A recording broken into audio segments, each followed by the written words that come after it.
Welcome to Task 6.5, How to Install ESRI ArcGIS.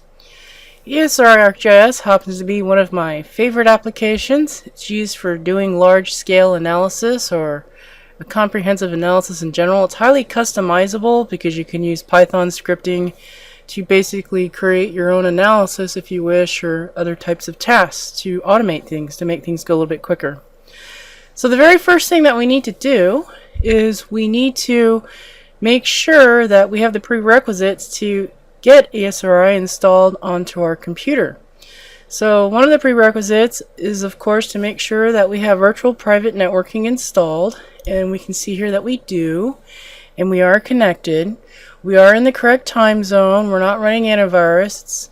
I don't have it installed yet, but if you're a returning student, you probably want to make sure that it's disabled. Another thing we want to make sure is that we have the .NET Framework 3.5. I'm not sure if the new version 10.4 requires 3.5 or not, but just in case, we have it enabled and turned on and installed and all of that stuff. We have our folder options configured.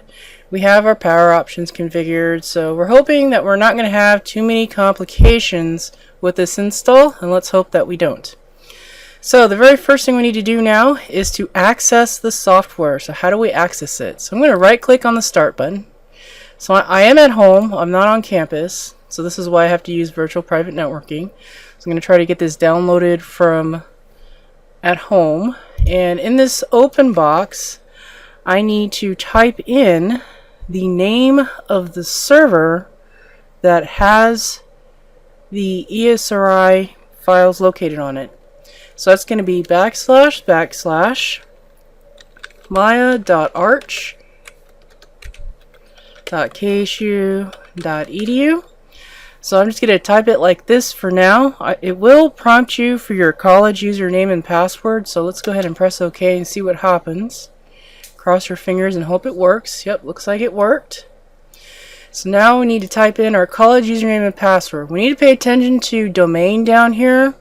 So if I just type in my username, it's going to try to log into just this computer. This computer's name happens to be SWAT 2012. And I don't want that to happen. So I'm going to type in arch.ksu.edu because that's where I want it to log in. And the / and then my college username. And then I'm going to type in my college password. Now this is different from your EID.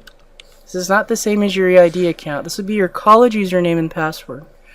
So from here I'll go ahead and click OK. And I hope it lets me in, and it does. So there's a lot of folders here on this particular server, so I'm just going to scroll down until I can find the ESRI directory. There it is. There's the ESRI directory. I'm going to double click on that. And inside of the ESRI directory we have several folders. So this is for ArcInfo 10.4. This is City Engine, and this is ArcGIS Pro. And if you're also interested, you can download the tutorial data.